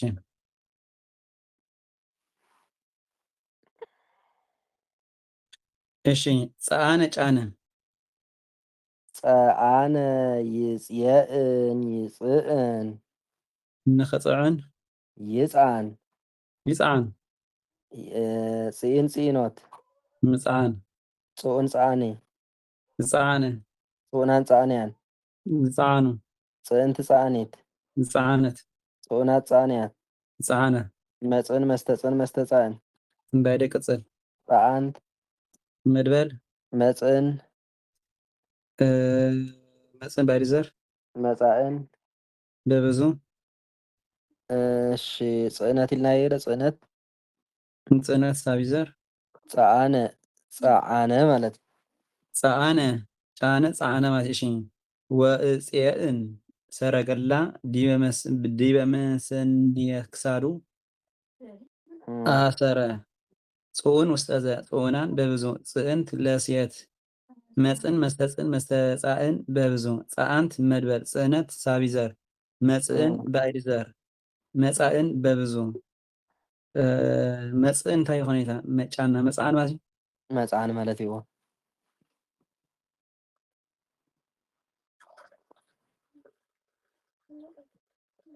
እሺ ፀወነ ኣስጠጋ ፀወነ ይፅየውን የፀግዕ ይፀውን ከፀግዕ ይፀውን የፀግዕ ፀውኖ ፀውኖት ምፅጋዕ ፅውን ፀዋኔ ዘፀግዐ ፅውናን ፀዋንያን ዘፀግዐ ፅውንቲ ፀዋኔት ዘፀግዑ ዘፀግዐት እሺ ፅውናት ፀዋንያት ዘፀግዐ መፀውን መስተፀውን መስተፃውን ባዕዲ ቅፅል ፀወንት መድበል ፅዮን ፅዮን ዘመዘር ፅዮን ነው ፅዮን ተደረረ ብምዕላድ ዘመድ ዘሩ ያው ፀወን ዝበለ ፀወን ፀወን እንታይ ፀወን ዳ ዘመድ ዘር ዘመድ ዘር እሺ ምፅዋን ምፅዋን ባዕዲ ዘር ፀወነ ፀወነ ኣስጠጋ ዘበመንፈስ ለአዳም ፀአኖ ወአህዮ እንዲል ይችላል ፅውን ውስጠዘ ዘበመንፈስ ንባብ እንደስተው ዘበመንፈስ ለአዳም ፀወኖ ፀወኖ እሺ ዘበመንፈስ ለአዳም ፀወኖ ወአህዮ እንዲል ይችላል ፅውን ውስጠዘ መፀውን ባይድ ቅፅል ፀወንት መድበል مستقل بعدم صون أتقع كمي ما تأتقع أيتها مارس أتقع دعم مفتجاف زنبرس أتقع بالك تقمطه أتقع ما أتقع عنده زي كمي تو الله ما زبان فس لآدم تصونه وأهيوته كله ንኣዳም ኣጸጊዑ ዘድሓኖ ማለት እዩ። ጸፈነ ካልኦት ገፈፈ ጸፈነ እቲ በዓል ጽዮን በዓል እንትን ጾን ኣይተጻሕፈን ይመስለኒ እንዳጻሕፍኩም ጽዮን ወርስ ማለት መጸጊዒት ማለት እዩ። ካብዚኣ ትወጽእ እሺ ማን ነው? ናይታ ጽዮን እንታይ ድማ መጸገዒት እዋ ዘርኣ ከዓ ተደራራቢ ምእላድ ሓንቲ ካልኦት ነይሩ መስለኒ ግዜ ካብ ጽዮን ጸወን ዲ ጸወን እውን እንስሳ ኸይታ ጸግዒ እዚኦ ጸወነ ኮንከን ዝበልናዮ መጸግዒ ኮንካና ማለት እኮ ጸወን ክልቴን ጸወን ዘመርዘር አይደለም ማንና ማን ጸወን ጸወንን መንን ነንቤን የምን ነይሩ መስለኒ ጸወን እንታይ እያ ጽዮን ተደራራቢ ምእላድ እዩ። ጸወን ከዓ በቃ ዘመድ ዘር ካልእ ዘመድ ዘር እኮ የለን። እሺ ዘመድ ዘር ባኢድ ዘር ምጽዋን ዝብል ኣሎ። ጸወን ዘመድ ዘር ጽዮን ተደራራቢ ምእላድ እሺ ተደራራቢ ምእላድ ዝተባህለ ከዓ ዮን እንን ብድሕሪት ኣለዎ ሓቂ ኣብቲ ጸወነ ዝብል እየ ዝብል ፊደል ኣይነበረን። ጽዮ እንተዝኾን ምእላድ ምኾነ ነይሩ ከዓ ተደራራቢ ምእላድ ክልተ ምእላድ ኣለዎ ብድሕሪት ማለት እዩ።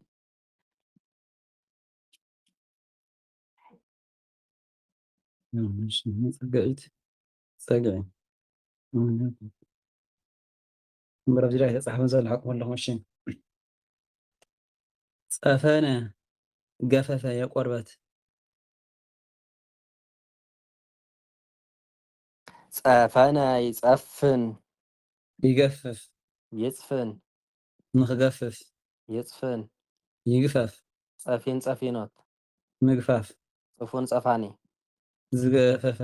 ጽፉናን ጸፋንያን ዝገፈፉ ጸፈንት ጸፋኒት ዝገፈፈት ጽፉናት ጸፋንያን ዝገፈፋ መጽፍን መስተጽፍን መስተጻፍን ባይደ ቅጽል ጸፈንት መድበል ጽፍን ጸፈን ዘመድ ዘር ጽፍነት ሳቢ ዘር እሺ ጸፈነ ገፈፈ ጸፈነ ገፈፈ የቆርበት ጽፉን ውስጠ ዘመጽፍን ባይደ ቅጽል ጸፈንት መድበል ጽፍን ጸፈን ዘመድ ዘር ጸፈነ ማይ እንዲል ጸፈናት አጽፋን በብዙ ጸፈን በአንድ በብዙ ይሆናል ማለት ነው። ጸፈናት በብዙ ጽፍነት ሳቢ ዘር ጽፍነታት በብዙ ጸፈን እንታይ ኮን ጸፈነ ማይ እንታይ እዚ እንታይ ዝበሃል ብቆርበት ዝስራሕ ማይ መትሓዚ ምሸሎ እንታይ ይበሃል? ኦኬ እዚ ብማይ ስራሕ እንታይ ኮሜታ ብቆርበት ጌርካ ትሰርሖ ምሸሎ ማይ ከተምፅእ ከለካ ሕጂ ንኣብነት ገሊኡ ጀሪካን የምፅእ ገሊኡ እንታይ ጌርባ ማለት እዩ። ጌርባ እዚ ብቆርበት ዝተሰርሐ እንዲ ሓቂ ጌርባ ወእኽት ካብ ስታይ ኣይኮነኒ ብቆርበት ኣይኮነኒ ግን ከምዚ ብከምዚ ጉርጓማ ዓይነት ከምዚ ብስታይ ዝተሰርሐ ግን ቆርበት ኣይኮነን ንሱ ብዝፈላለዩ ብቆርበት ዝተሰርሐ ከለና ብቆርበት ዝስራሕ ከለና ንሱ እንኳን ብቆርበት እዩ ግን መብዛሕትኡ ስበቲ ናይ መንጠልጠሊ ገለ እምበር ንሱስ ቆርበት ኣይኮነን በቃ ይኸውን ዝሮ ብቆርበት ተሰሪሑ ንማይ መትሓዚ ዝጠቅም ኩሉ ይኸውን ጌርባ ዝበልካዮ እውን ይኸውን እዩ ማለት እዩ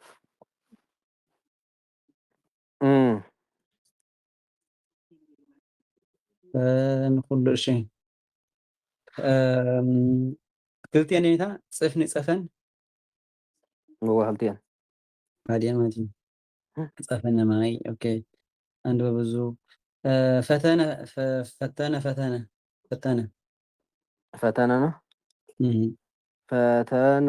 ይፈትን ይፍተን ይፍትን ንኽፍተን ይፍትን ይፈተን ይፈትን ፈቲን ፈቲኖት ይፈተን ምፍታን ፍቱን ፈታኒ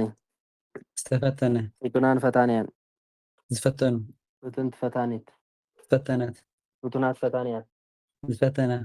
መፍትን መስተፍትን መስተፋትን ባይደ ቅጽል ፈተንት መድበል ፈተና ጥሬ ምላድ መፍተኒ መፍተኒ ጥሬ ዘር ፈተነ እሺ ፈተነ ፈተነ የሁሉም ፈተኑኒ ፈተኑኒ ወርእዩ ፈተኑኒ ወብኔታ ፈተኑኒ ወርእዩ ቀተለ ምግባርየ ስለዝኾነ ፈተኑኒ ወርእዩ ምግባርየ ፈተኑኒ ወርእዩ ምግባርየ እንዲል መዝሙር ፍቱን ውስጠ ዘ መፍትን ባዕድ ቅጽል ፈተንት መድበል መፍተኒ ባዕድ ሳድስ ቅጽል መፍተኒ አእርክት መፍተኒ አእርክት እንዲል መፈተንያን በብዙ መፈተኒት ለሴት ኣይተፍርሓዮ ፅቡቅ ጌርካ ንበባ ምንባብ ማለት እዩ መንክር ከይለምደካ ቤተ ክርስቲያን ይኹን ኣብ ገለ ይኹን ምስተውዓልክ በቃ ተቃለም ብደንቢ ጌርካ ብዓይንኻ ክትሪኦ ኣለካ ክልቲኡ ዓይንኻ ደሓን እንዴ ወህ እሞ ቁልሕ ምበላይ ሕማቅ እንድሕር ደሓን ኮይኑ ንምንታይ ተብል ተስግል እሺ እንኳን በስኻ ሓንቲ ዓይኖም ከመን ተጠንቂቖም እንዳንበቡስ እሺ ትኩረት ዝበሃል ናይ ልቢ ይኮነን ዓይኒ ይኮነን ዝርኢ ልቢ እዩ ዝርኢ ፈቅድ ስለዚ ብደንብ ኣስተውዕሎ እሺ መፈተኒት ለሴት ፍትነት ሳቢዘር ፈተና እስኪ ከምኡ ዲልዎ ኮይኑ መፈተኒት ኣይብሎን ከምኡ እንድሕር ኢልዎ ከዓ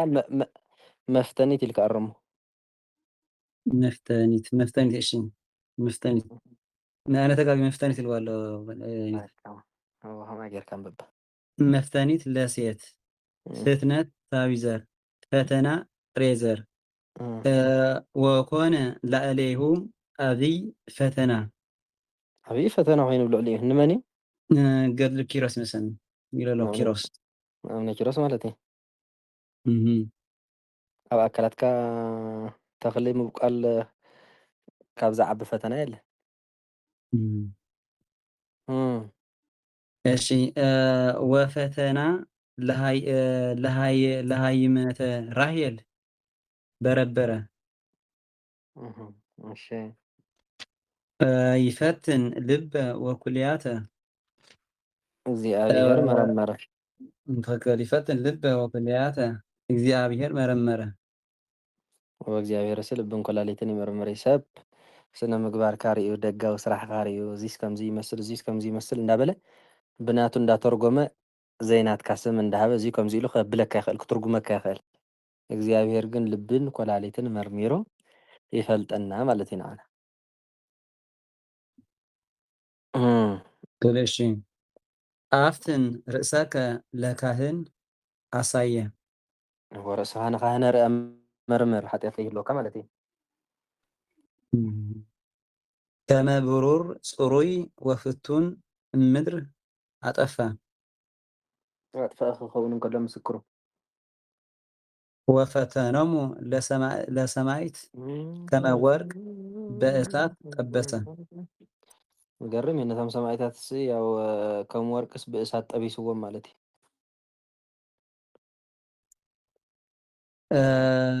ፈትኖሙ ለአግበርቲከ ፍትኖሙ ለአግበርቲከ ብዙሃን በማየ ዮርዳኖስ አቋጠረ ወሃልቁ እንዘይፈትኑ ወይ ወየጥኑ ጀመረ ፈጽመው እየጀመሩ ማለት ነው ወፈተነ ልባ ኩሎ ቀተለ ወፈተነ ልባ ኩሎ ቤታ ለራሄል ወኢረከበ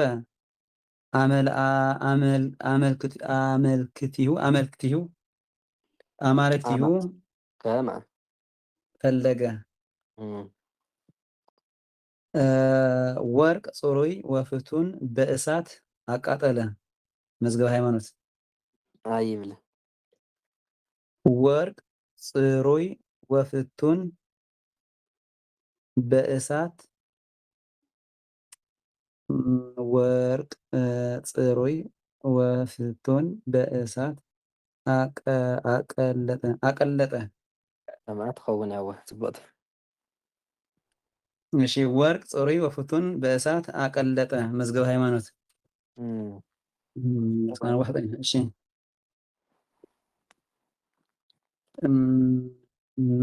መፈተን ማለት ነው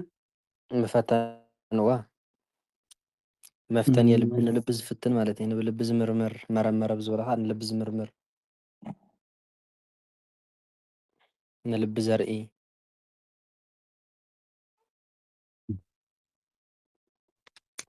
لا ተፈተነ እሺ ቅሪበና ፈጠነ ፈጠነ ፈጢንና እዚያ በፂሕና ማለት እዩ። እሺ ፈጠነ ይፈጥን፣ ይቕልጥፍ ይፍጥን፣ ምቕልጥፍ ይፍጥን፣ ይቐልጥፍ ፈጢን ፈጢኖት፣ ምቕልጣፍ ፍጡን ፈጣን ፈጣኒ፣ ዝቐልጠፈ ፍጡናን ፈጣናን ፈጣንያን፣ ዝቐልጠፉ ፍጥንት ፈጣን ፈጣኒት፣ ዝቐልጠፈት ፍጡናት ፈጣናት ፈጣንያት፣ ዝቐልጠፈ መፍጥን መስተፍጥን መስተፋጥን፣ ባይደ ቅጽል ፈጠንት መድበል ፍጥነት ሳቢዘር መፍጠኒ ባይደ ሳድስ ቅጽል ፈጠነ ፈጠነ ቀልጠፈ ፈጠነ ውሰታ ለጥበብ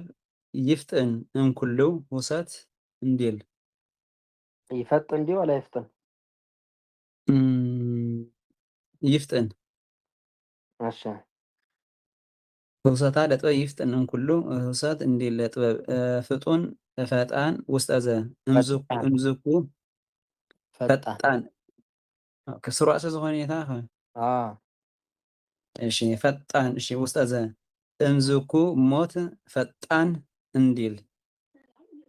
ፍጥነት ፈጣን ለሴት መፍጥን መስተፍጥን ባይድ ቅጽል ፍጥነት መድበል ፈጠንት መድበል ፍጥነት ሳቢዘር መፍጠኒ መስተፋጥኒ ባይድ ሳልስ ቅጽል መፍጠኒ መዓት እንዲል መፍጠኒት መስተፍጠኒት ለሴት ወምስለዝ ሁሉ ሩፀቱ መስተፋጠኒት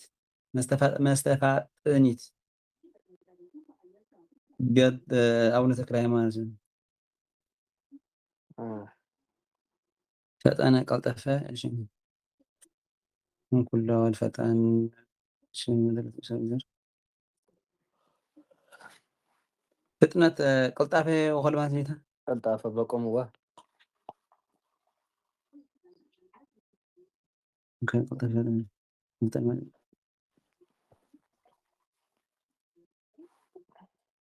እሺ ፈጸነ ወደ ታች አለ ፈጸነ ይፈጽን ይብል ይፍጽን ንኽብል ይፍጽን ይበል ፈጺን ፈጺኖት ምባል ፍጹን ፈጻኒ ዝበለ ፍጹናን ፈጻንያን ዝበሉ ፍጽንት ፈጻኒት ዝበለት ፍጹናት ፈጻንያን ዝበላ መፍጽን መስተፍጽን መስተፋጽን ባይደ ቅጽል ፈጸንት መድበል ያው መድበል ይኸውን ምእላድ እውን ይኸውን እሺ መድበል ምእላድ ወላ ከልቲ ይሆንሽ ፍጽነት ሳቢዘር ፈጸነ ወደ ታች አለ የተቅማጥ ወረከባ እንዘትፈጽን እንዲል ማቴዎስ ፍጹን ውስጠዘ መፍጽን ባይደ ቅጽል ፈጸንት መድበል ፈጸንት ምእላድ ፍጽነታት በብዙ ፍጽነት ሳቢዘር ወዳ ትኩሳት እንታይ ይኾነታ ምእላድ ፍጽነት ፈጸንት ዳ ፈጸንት ዲ ዓሶ ወይ ከዓ ረስኒ ማለት እዩ ወይ ከዓ ውፅኣት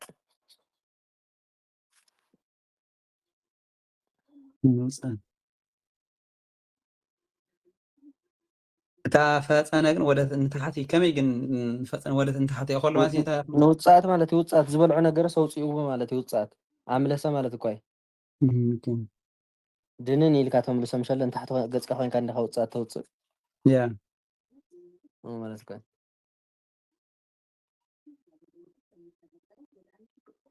ፈፀነ موت اوكي وصلنا ولا نسى اوكي وصلت اصلا رسمي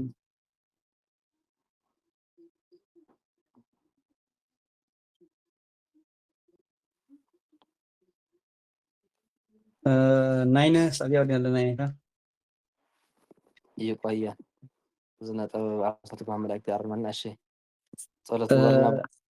ና ሕተን የርኔታ ተዘሽለኩም ቦሽቶ ካር ውለልኩም የርኔ ግን ምሳጋገር ስለዘለና እሺ ኣብዚ ናይ ግስ ገለሲ ቁርብ ኣብኡ ወላ ኣብቲ ኣፀናንዓ ብና ዘይከኣል ናይ ገለስ ጅስ ኣነ ከፅንዖ ከለኹ ጃ ሓደ ግዜ ማለት እዩ ምስ ዘምር ዘር ገለ የፅንዐ ግን ወላ ብውን ቁፀረላ ገለስ ቀልጢፉ ቀሊጠፈና እሞ ኣወስ ቁሩብ ከመይ ክንገብር ኣለና ወይ ከዓ ተፀናንዓ ተተሓሓዛ ገለስ ቁሩብ ገለ ትትውና ፅቡቅ ነይሩ ቀፅሉ ቅፀላ እንዳለ እንታይ እሞ ዝተማሃርካዮ ነገር እኮ ዝሰርፀልካ ብቅፀላ እዩ ዙሮ ሓንሳብ ገሲስኩሞ ማለት ተታሒዙ ማለት ኣይኮነን ካልኣይ ክድገም ግዴታ እዩ እንድሕር ሓንሳብ ውድእ ኣቢልናዮ ኣብ ካልኣይ ግዜ ከም ብሓድሽ ደጊምካ ክትቅፅሎ ከለካ ይሰርፅ ኩሉ ግዜ ማለት እዩ ክልተ ግዜ ኣገባቢ ይኹን ግስ ይኹን ክልተ ግዜ እንድሕር ተደጊሙ ያው ይሰርፅ ተዘይኮይኑ ግን ያው ተዘይተቐፂሉ ይጠፍእ እዩ ካልኣይ ከዓ እንታይ ዘድየ ክንገብር ኢና ድሓን ካብ ሕጂ ካብ ዝመፅእ ሰሙን ኣብቲ ሓንቲ ሰሙን ሓንቲ ግስ እንድሕር ኣቢልኩም በቃ ኩልኩም በኣ ትነግሩ እሱ እውን ንምስራፅ ይጠቕመልካ እዩ ናይ ሃግስ እንድሕር ተማሂርኩም በቃ ሎማዓንቲ ብናይ ኣብይ ኣገባብን በዛ ዝተምሃርናያ ስታይል እንድሕር ኢልኩም ብከምኡ እውን ክሰርፅ ይኽእል እዩ እዚ ናይ ባዕልና ዘድየ ባዕልና ንፈጥሮ ማለት እዩ ኣነ እውን ብኡ ዝረፈልና እንድሕር ኢልኩም በቲ ዝተምሃርኩሞ ግሲ ብኡ ይዘርፍ በቲ ዝተምሃርኩም ኣገባብ ብኡ ይዘርፍ እቲ ሓደ ድማ ግስ ክብል እንከሎ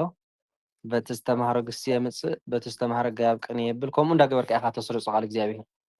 ናይ ባዕልካ ዘድየ እንዳተጠቀምካ ማለት እዩ ልዕሊ ኩሉ ግን እንታይ እዩ ዘዚ ተምሃርካዮ ምቕፃል ስለዚ ግሲ ማለት ካብ ኩሉ ትምህርቲ ንላዕሊ እቲ ዝበለፀ እዩ ዘርኢ መሓዝ ማለት እዩ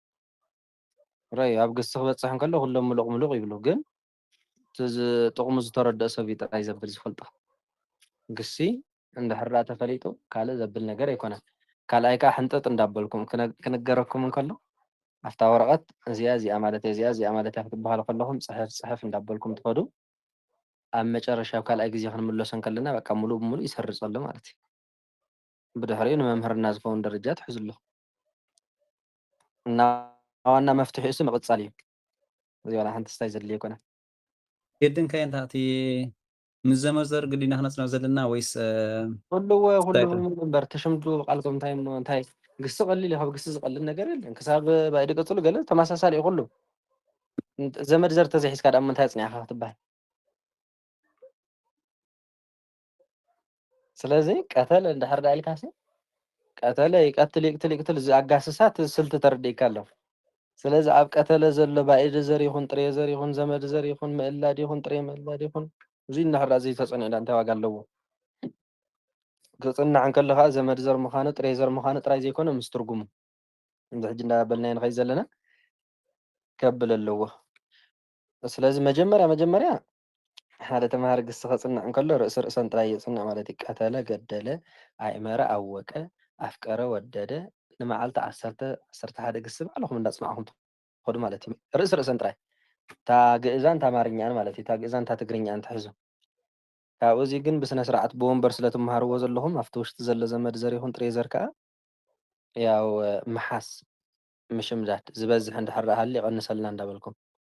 ዝውሕድ እንድሕር ሃልዩ ይወስኸልና እንዳበልኩም ዋላ ሓንቲ ናትኩም ስለ ዝኾነ ከምኡ እንዳገበርኩም ኣስርፅዎ እንድሕር ዘይሰሪፅ ስቕልካ ሎሚ ተባሂሉ ዘይተቆፅልዎ እንድሕር ኮይንኩም ዘይተሓዝ እንድሕር ኮይኑ ግን ዋላ ሓንቲ ፍረ ክህልዎ ይኽእልን ማለት እዩ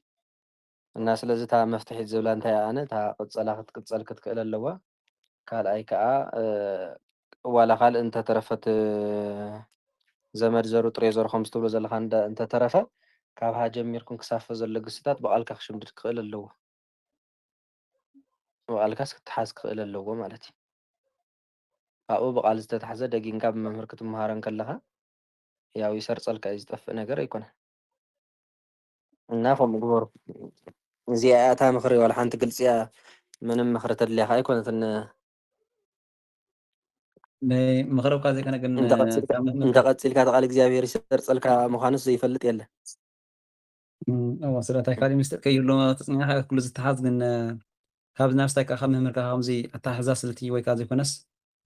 ኣፀናንዓ ዋላ ተጋጊኻ ከይትህሉ ንኣብነት ተርእሲ ጥራይ ተብሎ እሞ ድሓር ተዋፅእካ ቀሲልካ እቲ ኣዋፅና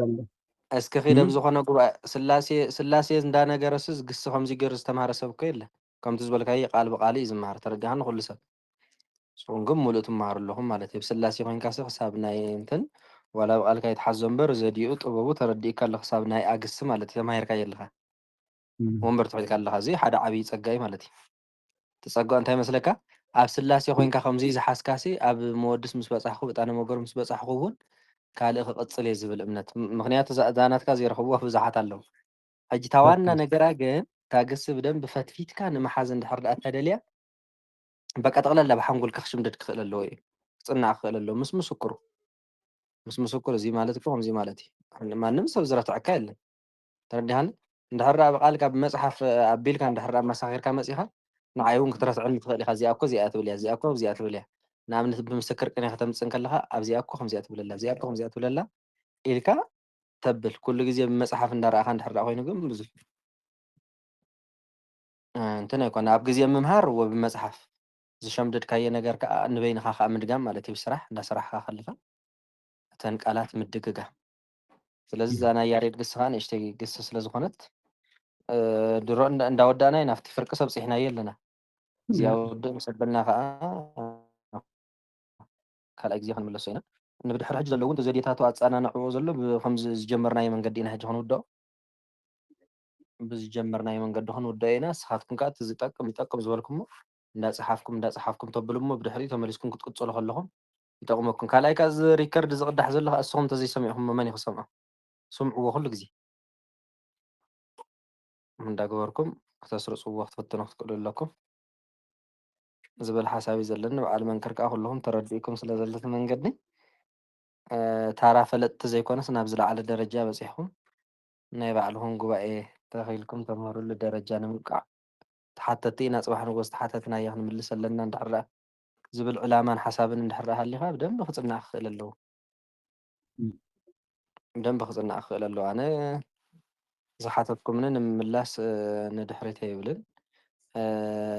ምናልባት እኳ ሕሉ ዘይፈልጦ እንድሕር ደኣ ተረኺቡካ ካብ መምህራን የተማሂሮሞ እቲ ዝጠፍአኒ ነገር እውን ሓቲተ ካብ መምህራን ምንጋር ዝከብደኒ ነገር ይኮነን ከተባነ እምበር ክሳብ ሕጂ ትምህርቲ ስለዘይሕዩ እየ እዚ ከምኡ ጌርኩም ክትወፁ ክትክእሉ ኣለኩም ካልኣይ ከዓ ቅፀላ ከዓ ቀፅሉ ቅፀላ ብጣዕሚ ፅቡቅ እዩ ትክእሎም መዓንተ ንዑ እከለ በቃ ነቶም ዘይሓዙ ብድሕሪኹም ዘለዉ ማለት እዩ ምጉያይ ጥራይ ዋጋ ይብሉን ሓደ ከተቐፅል ከለካ ብጣዕሚ ዝገርመኩም ኣብ ቅፀላ ዘሎ ጥቕሚ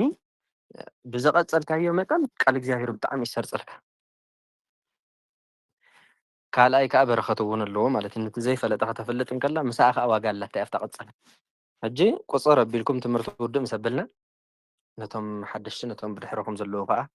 ነቶም ዘይሓዙ ማለት እዩ እስከዚ ኣበልዋ እንዳበልካ ናይ ሃግሲ ሕጂ እኮ ክትቐፅሉ ትኽእሉ ኢኹም ንኣብነት ኣብኡ ዘሎ ናይ ሃግሲ ሎመዓንቲ ንቐፅል ኢልኩም እንዳውረድኩም ተቐፅሉ ኣብኡ እውን ብዙሕ ፍረ ኣሎ ማለት እዩ ሽዑ ዘይተረዳእኩም ተኸታዕኹምሉ ነገር እንድሕር ደኣ ሃሊ እዚኣስ ከምዚኣ ኢልና ነርና እሞ ከመይ እያ ዝብል ሕቶ እንዳፈጠርካ እንደገና ሕቶ ተኽብለኩም ከለኹ ናይ ሕቶ ግዜ ከዓ ዝብልኩም መፅሓፍ ካብቲ ዝተምሃርኩሞ ካልእ ዘይተምሃርኩሞ ዋላይ ሕቶ ካብሃ ክሳብ ነ ዘሎ ሕቶ ምሽ ኣሎ እዚኣ ዝበልናያስ እዚኣ እንታይ ማለት እያ ኢልኩም እውን ምምፃእ ብዛዕባኻ እንዳተዘራረብና ንኸይድ ስለዚ ዘለኹሞ መንገዲ ፅቡቕ እዩ ኣነ ዘሕዝነኒ ኣብ ግዜ ነገራ ዘይነግር ሰብ ኣብ ግዜ ትምህርቲ ዘይሳተፍ ሰብ ኩሉ ግዜኡ ጥራይ ዘባኽን ዘሎ ኮይኑ ይስምዐኒ ማለት እዩ ንርባኣኻትኩም ዋላ ሓንቲ ቅሬታ የብለይን ኩልኹም ትሳተፉ ኣለኹም ኢኹም ነቶም ዘይተሳተፉ ኣሕዋትኩም ከዓ ምትባዕ ከዓ ግዴታ እዩ ማለት እዩ ነንባዕላት ተምሃርን ተምሃሪ እዩ ዘበርትዖ ኣነ ዝሮ እንድሕር ደኣ ነገር ኣብኢኹም ከምዚ ሕጂ ዝገበርናዮ ግሲ ክንቅፅል ኢና ግሲ እንድሕር ደኣ ኣብኢኹም ኣገባብ ዝደሊ ይህሉ ኣገባብ ክንቅፅል ኢና ኣገባብ እንድሕር ደኣ ዘየለ ከዓ ነገራ ዝነግር ክህሉ ይኽእል ከምኡ እንዳበልካ ክኸይድ ይከኣል እዩ ግን ኩሉ ነቲ ወፂኡ ዘሎ ፕሮግራም በኣገባቡ እንተተጠቂምኩም ከዓ መረባሕኩም ማለት ኣብ ግዜ ነገራት ትነግሩ ኣብ ግዜ ግሲ ፅኒዕኹም ትመፁ እሞ ንዕኡ ከዓ ተስርፅዎ ማለት እዩ ቅድመ ቅፀላ ጌርኩም ማለት እዩ ንኣብነት ሎመዓንቲ ናይና ክንርኢ እንድሕር ደኣ ኮይና ኣቐድም ኣቢልኩም ሪኢኹም እዚኣ ክሳብ እዚኣ ክንምሃር ንኸውንና ሎመዓንቲ ኢልኩም ትግምትዋ ኣፅኒዕኹም መን ትመፁ ብድሕሪኡ ከዓ ብደንቢ ትምሃሩ ምስ ተምሃሩኩም ከዓ ድሕሪ ወንበር ከዓ ብደንቢ ተቕፅልዎን ማለት እዩ ካብኡ እንዳሰረፀ ይኸይድ ግዜ ብዝረኸብኩሞ ከዓ ነቲ ዝቐፀልኩሞ ከዓ ካልኣይ ግዜ ክትሰምዕዎን ከለኹም እዝኒ ንባዕሉ ዝሰምዖ ነገር ኣብ ልቢ ይሕድር እዩ ዋጋ ስለ ዘለዎ ከምዚ መንገዲ እንዳተገብረ ቃል እግዚኣብሔር ክሰርፅ ይከኣል ምምሃር ጥራይ ግን ዋጋ ይብሉን እንድሕር ደኣ ክትመፅእ ከለካ ቀዲምካ ዘርኢ ከየፅናዕካ እንተመፂኻ እዚ ተምሃርካዮ ከዓ ብድሕሪ እንድሕር ደኣ ዘይቀፂልካዮ ዳርጋ ዘይቀፀልካ እዩ كفي زبل قال እግዚአብሔር ኩሉ ሪእኹሞ ኢኹም ትረፍ ደዚሱ ውዳሴ ማርያም እውን ማለት እዩ ግስ ግን እንድሕር ቀኒ ሓንሳብ ብደንብ ተታሒዙ ግን ፈፂሙ ንዘላለም ይጠፍን ሓደ መጽሓፍቲ ኩሉ ግዜ ምሳና እዮም ዘለዉ ኣብ ቤተ ክርስቲያን ቅዳሴ ክቅደስ እንከሎ ንሰምዕ ኣለና እቲ ቃላት ባዕልና ብቃልና እንዳተርጎምና እየ ንኸይድ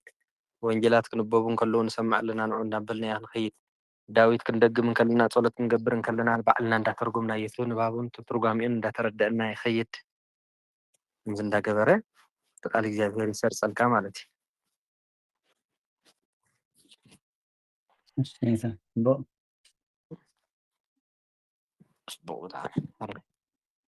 እዩ ዝነጠበ ዘንጠብናዮ ኣብ ትጓም መላእክት ያርመና እግዚአብሔር ጸሎት ግበርና ቦሽ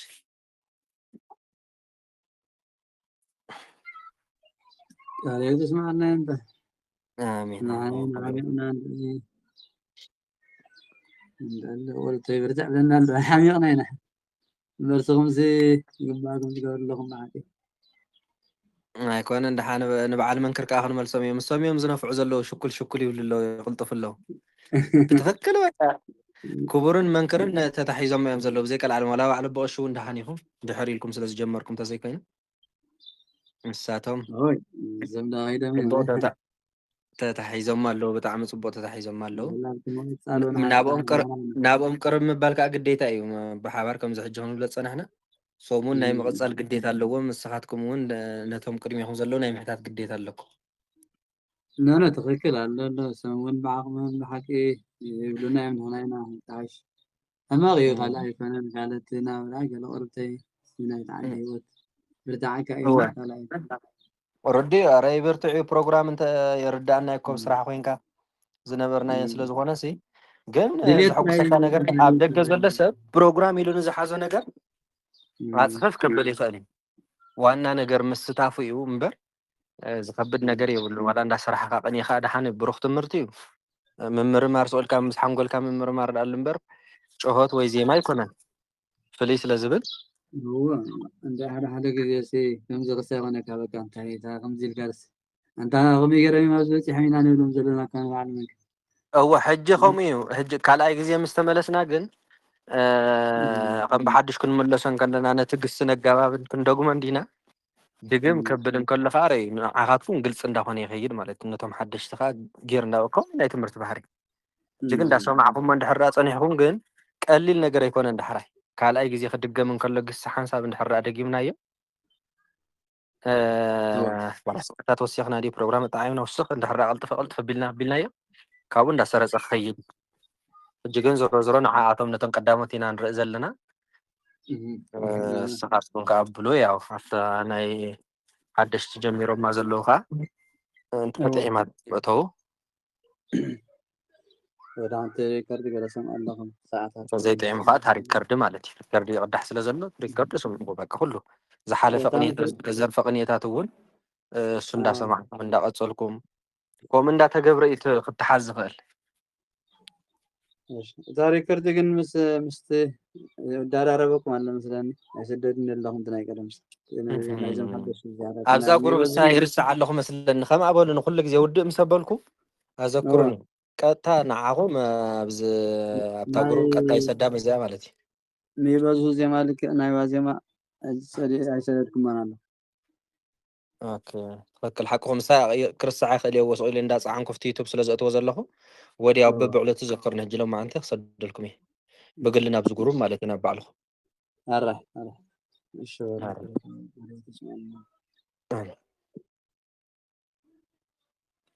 በስመ አብ ወወልድ ወመንፈስ ቅዱስ አሐዱ አምላክ ማርያም ለከ ማርያም ሰላም ለከ ሰላም ሰዓታት ናይ መዓልቲ ዝባረኸ ኣምላኽና ዝተረፈ ሰዓት ናይ ሌሊት ይባረኸልና ዝተምሃርና ትምህርቲ ፅላት ብልና ይፃሓፈልና ነብርና ፅድቂ ሰላም ጠናን ይሃበልና በረከታ ረድኤታ ናይ ኣምላክና ኩሎም ቅዱሳን እግዚአብሔር ይክለና አቡነ ዘበሰማያት ይቀደስ ስምከ ትምጻእ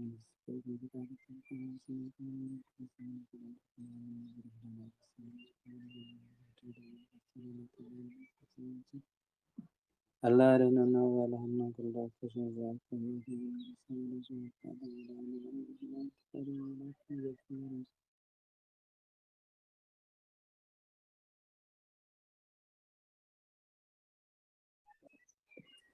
እግዚእነ አምላክነ መድኃኒነ ኢየሱስ ክርስቶስ ካህን ሊቀ ካህናት ሥርዓተ ቅዱሳን በሰ ስልጣነ ዘወሀቦ መልአክ በወይነ ሐዋርያት አበዊ ካህናት አበዊ ዲያቆናት አግብርት አእማተ ያድርጉ ሕፃናት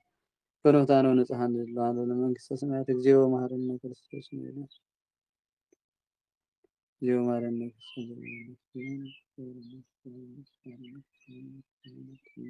ክርስቶስ በዛ አለፈ መሐረና አዝመፁን ያዕቅበና ከመን በእንተ እግዝእትነ ማርያም